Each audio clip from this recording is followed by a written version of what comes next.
Hi hello வணக்கம். எல்லா government எக்ஸாமுக்கும் prepare ஆகிற எல்லா aspirants, TNPSC, TRB, SSC, TET, railway, UPSC, so இந்த மாதிரி எல்லா கவர்மெண்ட் எக்ஸாமுக்கும் ப்ரிப்பேர் பண்ற ஆஸ்பிரண்ட்ஸ்க்கான ஒரு முக்கியமான டாபிக் தான் இன்னைக்கு பார்க்க போறோம். டிசாஸ்டர் மேனேஜ்மெண்ட், பேரிடர் மேலாண்மை அப்படிங்கிற ஒரு முக்கியமான டாபிக் நம்ம பார்க்க போறோம். நிறைய கேள்விகள்ல நிறைய கொஸ்டின்ஸ்ல வந்த கேள்வி இது.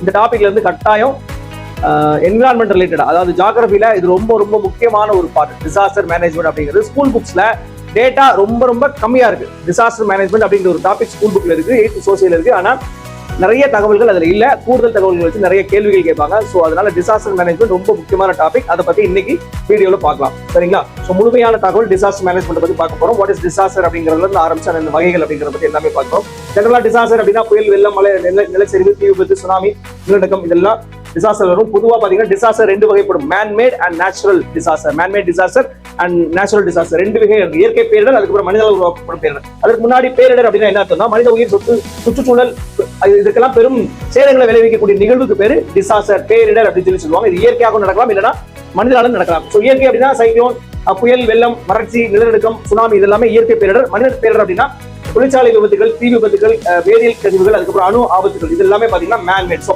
டிசாஸ்டர் பத்தி ரெண்டு வகை இருக்கு, ஒன்று நேச்சுரல் டிசாஸ்டர், இன்னொன்று மேன்மேட் டிசாஸ்டர். ஸோ இதுதான் டிசாஸ்டரோட வகைகள். இந்த சைக்கிள் பத்தி பாத்தீங்கன்னா பேரிடர் மேலாண்மை சுழற்சி அப்படின்னு சொல்லுவாங்க.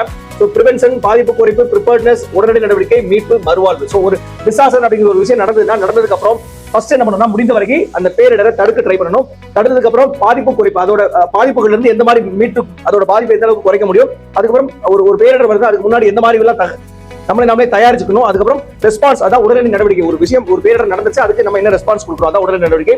அதுக்கப்புறம் அந்த இடத்துல இருந்து மக்களை மீட்பு நடவடிக்கை, அங்க இருந்து பாதிப்புக்குள்ளான மக்களை மீட்கிறது, அதுக்கு அவங்களுக்கு மறுவாழ் கொடுக்குறது. இது அதோட ஜெனரலான சைக்கிள்.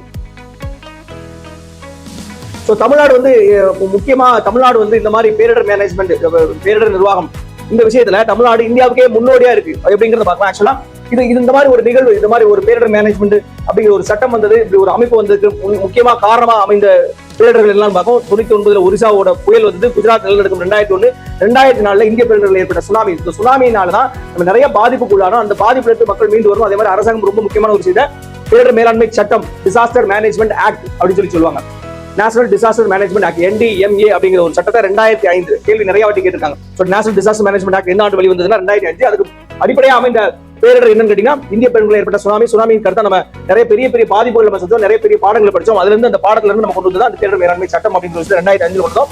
அதுக்கப்புறமா NDMA, NDRF அப்படிங்கிற NDMA அப்படிங்கிற நேஷனல் டிசாஸ்டர் மேனேஜ்மெண்ட் அத்தாரிட்டி, தேசிய பேரிடர் மேலாண்மை ஆணையம் அப்படிங்கிற ஒரு அமைப்பு 2005 பிரதமர் தலைமையில் உருவாக்கப்பட்டது. நாட்டோட பிரதமர் NDMA தலைவராக இருப்பார். அதே மாதிரி NDRF அப்படிங்கிற நேஷனல் டிசாஸ்டர் ரெஸ்பான்ஸ் போர்ஸ், அதாவது பதில் நடவடிக்கைக்கான ஒரு குழு, அது 2006 உருவாக்கப்பட்டது. இதை பத்தி டீட்டெயிலா பார்க்கலாம்.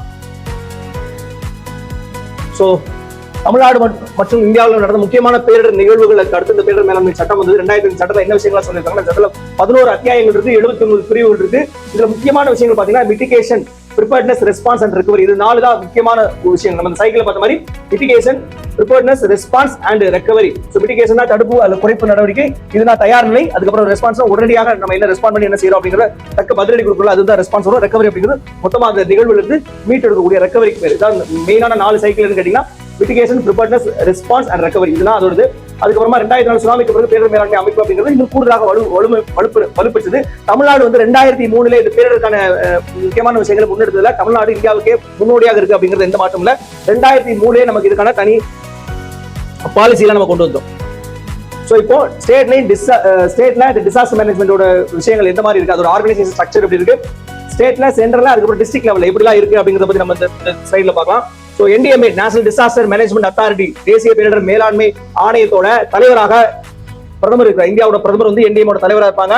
இந்த சட்டத்தின்படி இந்த அமைப்பு உருவாக்கப்பட்டது. இதோட முக்கியமான வழிகாட்டுதல், அது முக்கியமான NDMA முக்கியமான பணிகள் பாத்தீங்கன்னா, தேசிய அளவிலான கொள்கைகள் மற்றும் வழிகாட்டுதல் விளக்கிற ஒரு பேரிடர் அப்படின்னா, அந்த பேரிடர் நடந்தா அது எப்படி ரெஸ்பாண்ட் பண்ணணும், யாருக்கெல்லாம் அதுல பொறுப்பு இருக்கு அப்படிங்கிறத பத்தி என்டையரான விஷயங்களை பத்தி இதுல வழிகாட்டுதல் வகுக்கிறது. நாடு முழுவதும் பேரிடர் மேலாண்மை ஒருங்கிணைக்கிறது.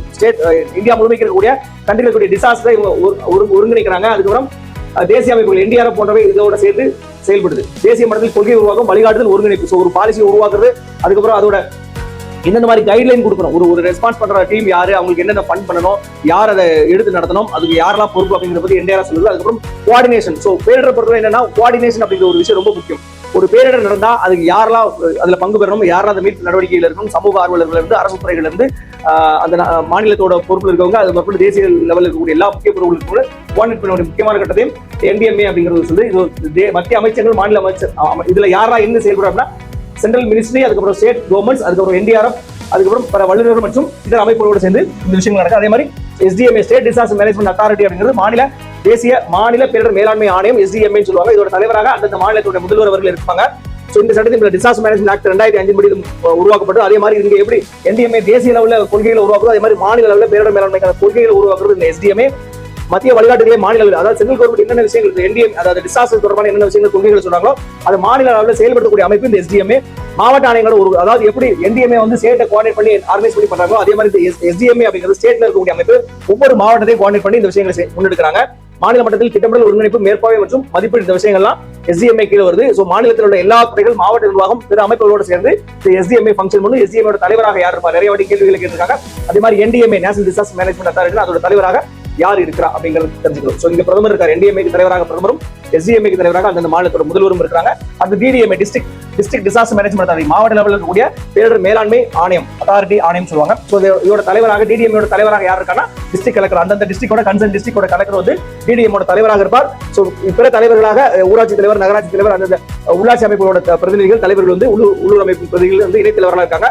இங்க எப்படி ஸ்டேட் லெவல்ல சென்ட்ரல் லெவல்ல பண்ணாங்க அதே மாதிரி ஒவ்வொரு டிஸ்ட்ரிக்ட் லெவலையும் என்னென்ன மாதிரி விஷயங்கள் பண்ணணும், என்ன தயார் நிலை, இதோட மீட்பு நடவடிக்கை எல்லா விஷயத்தையும் முக்கிய பணிகளாக இது DDMA சொல்றது. அதுக்கப்புறம் மாவட்ட மட்டத்தில் உள்ள செயல் திட்டங்கள் தயாரித்தல், ஒருங்கிணைப்பு, செயல்படுத்தல் எல்லாத்தையும் கண்காணிக்க முக்கியமான பணிகளையும் DDMA பண்றாங்க. சோ எதோடலாம் இணைந்து செயல்படுதுன்னா தாலுகா லெவல், பஞ்சாயத்து, நகராட்சி லெவல், அங்க மாவட்ட லெவலில் இருக்கக்கூடிய எல்லா துறைகளையும் சேர்த்து ஒருங்கிணைத்து இந்த DDMA டிஸ்ட்ரிக்ட் கலெக்டர் தலைமையில இந்த DDMA அப்படிங்கிறது இயங்கும். நேஷனல் லெவல்ல பிரைம் மினிஸ்டர், ஸ்டேட் லெவல்ல சீஃப் மினிஸ்டர், டிஸ்ட்ரிக்ட் லெவல்ல கலெக்டர். டிசாஸ்டர் மேனேஜ்மெண்ட் ஆக்ட் அப்படிங்கிறது 2005 வழி வந்தது. NDMA சேர்மனாக பிரதமர் இருக்கிறார், SDMA சேர்மனாக சீஃப் மினிஸ்டர் இருக்கிறார், DDMA சேர்மனாக டிஸ்ட்ரிக்ட் கலெக்டர் இருக்கார். அதுக்கப்புறம் NDRF அப்படிங்கிறது ரொம்ப முக்கியமான ஒரு விஷயம், நேஷனல் டிசாஸ்டர் ரெஸ்பான்ஸ் ஃபோர்ஸ். இதுல நம்ம இது ரிலேட்டடா தெரியும் போது என்னன்னா இதெல்லாம் முக்கியமான விஷயங்கள். இப்போ நம்ம செண்டாய் ஃப்ரேம்வொர்க் அப்படிங்கிற ஒரு விஷயம், Sendai framework for disaster risk reduction. So ஜப்பான்ல இருக்கக்கூடிய ஒரு நகரம் பேர் தான் செண்டாய். இந்த செண்டாயில சர்வதேச நாடுகளை சேர்ந்த எல்லா அமைப்புகளும், பன்னாட்டு தலைவர்கள் எல்லாருமா சேர்ந்து அகில இந்தியா லெவலில் ஒரு மீட்டிங் போட்டு இதோட கண்டினியூஷன். ஆக்சுவலா பாத்தீங்கன்னா Sendai framework for disaster reduction இவங்களோட ஏம் என்னன்னு பாத்தீங்கன்னா 4 முக்கிய நோக்கங்களை இது பிரதானமாக கொண்டிருக்கிறது. Sendai framework for disaster risk reduction 2015 2030 ஆண்டுகளுக்குள்ள அந்த பேரிடரோட அபாயத்தை குறைக்கிறதுக்கான முக்கிய இலக்காக கொண்டிருக்கு. டிசாஸ்டரோட ரிஸ்க் குறைக்கணும், அதோட ரிஸ்க் கவர்னன்ஸ், அதுக்கப்புறம் disaster preparedness, build back better. அப்படி அதாவது மீட்டு உருவாக்கம், இதுக்கு பேர் பில்ட் பேக் பெட்டர். அப்படின்னா திருப்பி எந்த மாதிரி விஷயங்களை இழந்தாங்களோ அதை திருப்பி மறுகட்டமைப்பு செய்து மறுபடியும் நார்மல் மோடு கொண்டு வருது இதோட இலக்கா இருக்கு. டிசாஸ்டருக்கு ஒரு பேரிடர் அதுக்கு எந்த மாதிரி வகைகளை தயார் நிலையில் இருக்கணும், ரிஸ்க் கவர்னன்ஸ். ஸோ இந்த ரிஸ்க் நடந்துச்சு அப்படின்னா அது எந்த மாதிரி விஷயங்களை கண்ட்ரோல் பண்ணணும் அப்படிங்கிற ஒரு விஷயத்தான் இந்த செண்டாய் ஃப்ரேம்வொர்க்ல தெளிவா சொல்லியிருக்காங்க. சரிங்களா? தமிழ்நாடு பேரிடர் மேலாண்மையில புயல் எதெல்லாம் விஷயங்கள் நடக்கும், ஜெனரல் நமக்கு என்ன மாதிரி விஷயங்களா இருக்கும்னா புயல் பாதிக்க அதிக வாய்ப்பு இருக்கக்கூடிய இடங்களா இருக்கா, வடகிழக்கு பருவமழையிலான வழக்கமான வெள்ள அபாயம் இருக்கும், கடலோர மாவட்டங்களில் சுனாமி அபாயம் இருக்கும். முக்கியமான நமக்கு புயல்கள் அப்படின்னா தமிழ்நாட்டில் கஜா புயல் 2018, நிவார் புயல் 2020. அதே மாதிரி ஒவ்வொரு இந்த புயலுக்கு பேர் வைக்கிறது ஒரு அமைப்புகள், சர்வதேச நாடுகள் சேர்ந்து ஒவ்வொரு புயலுக்கும் ஒவ்வொரு நாடுகள் பேர் வைப்பாங்க. வெள்ள மற்றும் புயல் பாதுகாப்புக்கு அரசு, அதாவது முதல்ல இந்த மாதிரி டிசாஸ்டர் பொறுத்தவரை மக்கள் பதட்டப்படாம அரசாங்கம் கொடுக்குற அறிவுரைகளை, அந்த கொள்கைகளை கரெக்டா ஃபாலோ பண்ணாங்கனால இந்த மாதிரி பேரிடர் நிறைய விஷயங்களை இந்த பேரிடர் காலத்துல முக்கியமான பெரிய சேதங்களுக்கும் பாதிப்புகளுக்கும் மெயினான காரணமா இருக்குன்னா மக்கள் ரொம்ப பதட்டமா ரெஸ்பாண்ட் பண்ணி, அது சம்பந்தம் இல்லாம ரெஸ்பாண்ட் பண்ணி ஓவரா அக்ரெசிவா ரியாக்ட் பண்ணிட்டாங்கன்னா அது பெரிய டிசாஸ்டர் இருக்கும். ஏற்கனவே அங்க ஒரு டிசாஸ்டர் இருக்கு, இவங்களோட மேன்மேட் ரியாக்ஷனால கூட நிறைய இடங்கள்ல இதோட பாதிப்புகள் அதிகமாக. அதனால அரசாங்க அறிவிப்புகளை முறையா பின்பற்றணும், பாதுகாப்பான இடங்களுக்கு இடம்பெயரணும், அவசர கால பெட்டி தயார் பண்ணணும், மின் இணைப்புகளை அணைக்கணும், குடிநீர் செய்யணும், இந்த மாதிரி விஷயங்கள். ஒரு பேரிடர் காலத்துல ரொம்ப முக்கியமா பார்க்க வேண்டியது தன்னோட உயிரை காப்பாற்றணும், உயிருக்கு அடுத்து முக்கியமான உடைமைகள். ஒரு இடத்துல ஒரு பெரிய டிசாஸ்டர் வருதா அங்கிருந்து மீட்டு வர மக்கள் முதல்ல தங்களோட உயிரை காப்பாற்றிக்கணும். அதுக்கப்புறம் குறைந்தபட்ச தேவைக்கு என்னென்ன அவசர மருந்துகள் இருந்தால் மருந்துகள் எடுக்கிறோம். அதுக்கப்புறம் அவங்களோட பள்ளி கல்லூரி கல்வி சான்றிதழ்கள் எடுத்துட்டு அந்த இடத்த விட்டு வெளியில வரும். இது ஜெனரல் விஷயம். அதே மாதிரி ஒவ்வொரு டிசாஸ்டருக்கு எப்படி ரெஸ்பாண்ட் பண்ணணும் அப்படின்னா நம்மளோட பள்ளி பாட புத்தகங்கள் இருக்கு. நான் உங்களுக்கு சொல்லி இந்த பேரிடர் மேலாண்மை விஷயம்ன்றது பள்ளி புத்தகங்களை தாண்டி அடிஷனல் நம்ம தெரிஞ்சுக்க வேண்டிய விஷயம். தமிழ்நாட்டோட பேரிடர் மேலாண்மை ஆணையத்தின் முக்கியமான வரலாறு அப்படின்னா தமிழ்நாடு மாநில பேரிடர் மேலாண்மை ஆணையம் SDMA அப்படிங்கிறது 2005 ஆக்ட் கொண்டு வந்தாங்க. அதுக்கப்புறம் 2005-6 நிறைய நடைபெற்ற சட்டங்களுக்கு எல்லாம் முன்னாடியே தமிழ்நாடு முன்னோடியாக இருக்குது. சோ பேரிடர் மேலாண்மையில இந்தியாவுக்கே முன்னோடியாக தமிழ்நாடு விளங்குகிறதா அப்படின்னா 2003 நம்ம இந்த ஆணையத்தை கொண்டு வந்தோம். 2005 சட்டமே வந்து சட்டத்துக்கு முன்னாடி தமிழ்நாடு ப்ரோ ஆக்டிவா இருந்திருக்கு. சோ அதே மாதிரி தமிழ்நாடு மேலாண்மை பேரிடர் ஆணையம் அப்படிங்கிறது 2003 தொடங்கப்பட்டது. அதோட மறுசீரமைப்பு அப்படிங்கிற சட்டத்துக்கு அப்புறம் 2008 மறுசீரமைக்கப்பட்டது. தமிழ்நாடு மாநில பேரிடர் மேலாண்மை ஆணையத்தின் தலைவராக 2008 அதோட முதல்வர் தமிழக முதல்வர் அவர்கள் அதில் செயல்பட்டு வராங்க. NDRF national disaster response force, தேசிய பேரிடர் மீட்பு குழு அப்படின்னு சொல்லுவாங்க. இந்தியா முழுமைக்கும் 16 NDRF யூனிட்ஸ் இருக்கு, 16 பட்டாலியன் இருக்கு. இதுல தமிழ்நாட்டுல 4வது பட்டாலியன் வெள்ளூர் அரக்கோணத்துல இருக்கு. இது ரொம்ப முக்கியமான கொஸ்டின். தமிழ்நாட்டுல NDRF யூனிட் எங்க இருக்கு அப்படின்னு கேட்டா, NDRF யூனிட் வந்து 4வது பட்டாலியன் 4th பட்டாலியன் வெள்ளூர் அரக்கோணத்துல தமிழ்நாட்டுல ஒரு யூனிட் இருக்கு. அது இல்லாம கூடுதலா மொத்தம் 16 யூனிட்ல ஒன்னு தமிழ்நாட்டுல இருக்கு, மீதி 15 யூனிட் வந்து கவுஹாத்தி அசாம்ல ஒன்னு இருக்கு, நாடியா வெஸ்ட் பெங்கால் ஒன்னு இருக்கு, கட்டாக் ஒடிசால இருக்கு.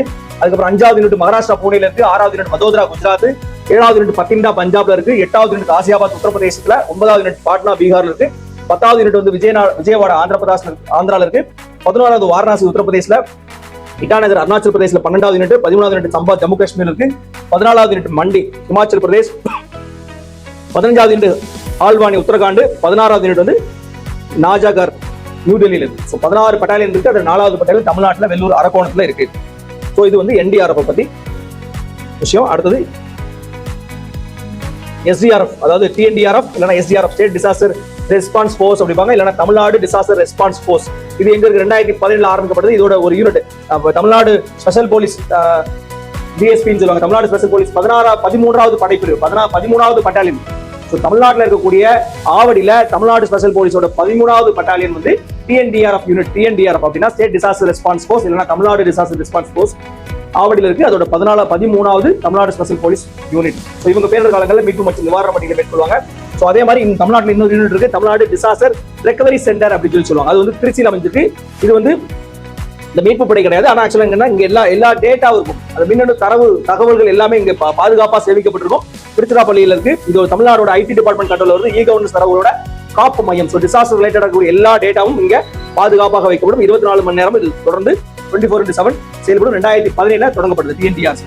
தமிழ்நாடு டிசாஸ்டர் பொறுத்தல 2 யூனிட் ரொம்ப முக்கியம். நமக்கு தமிழ்நாடு டிசாஸ்டர் கேட்டாங்கன்னா NDRF யூனிட் வந்து அரக்கோணம் வெள்ளூர்ல ஒன்னு இருக்கு, TNDRF யூனிட் ஒன்னு ஆவடியில 13வது பட்டாலியன் சென்னையில ஒன்னு இருக்கு, அப்புறம் டிசாஸ்டர் ரெக்கவரி சென்டர் அப்படிங்கிறது நமக்கு திருச்சியில் இருக்கு. இது வந்து டேட்டா சென்டர், கிட்டத்தட்ட ஒரு IT டிசாஸ்டருக்கான ஒரு IT யூனிட்னு சொல்லலாம். இது வந்து திருச்சியில் இருக்கு. இது இல்லாம டிசாஸ்டர் காலத்துல ரொம்ப முக்கியமா நமக்கு இமீடியட்டா ஹெல்ப் லைன் அந்த மாதிரி விஷயங்கள் தேவைப்படும் போது 1077 அப்படிங்கிறது ஸ்டேட் லெவல்ல, 1078 அப்படிங்கிறது நேஷனல் லெவல்ல. 1077 பொறுத்தவரை ஸ்டேட்ல டிஸ்ட்ரிக்ட் லெவல்ல இருக்கக்கூடிய விஷயங்களுக்குலாம் டிஸ்ட்ரிக்ட் டிசாஸ்டர் கண்ட்ரோல் ரூமுக்கு 1077 யூஸ் பண்ணுவோம். வர சென்ட்ரல்ல நம்ம ரீச் பண்ணணும்னு நினைச்சோம்னா 1078. இது 2 முக்கியமான நம்பர். கொஸ்டின்ல நிறைய வாட்டி கேட்டிருக்காங்க. அதே மாதிரி ஸ்டேட் எமர்ஜென்சி ஆபரேஷன் சென்டர் அப்படிங்கிறது 1077. அதோட வாட்ஸ்அப் நம்பர் இதுல ஷேர் பண்ணிருக்காங்க. இதெல்லாம் அந்த மாதிரி டிசாஸ்டர் காலத்துல எந்தெந்த மாதிரி விஷயங்களுக்கு மக்கள் வந்து அவசர தேவைக்காக அழைக்க வேண்டிய நம்பர் 1077 ஸ்டேட் லெவல்ல, 1078 சென்ட்ரல் லெவல்ல. இதுதான் டிசாஸ்டர். பேரிடரை பத்தி முழுமையான தகவல்கள் விஷயங்களும் பள்ளி புத்தகங்கள் அல்லாத கூடுதல் விஷயங்கள் நம்ம உங்களுக்கு இதுல பிரசன்ட் பண்ணிருக்கோம். கூடுதலா உங்களுக்கு இது ரிலேட்டட் இதே மாதிரி அடுத்தடுத்த டாபிக் நம்ம கொடுத்துருப்போம். இது ரிலேட்டடா உங்களுக்கு ஏதாவது டவுட் இருந்தா கீழே கமெண்ட்ல கொடுங்க. உங்களுக்கான விளக்கங்களை கட்டாயம் கொடுப்போம். சரிங்களா? Thank you and all the very best.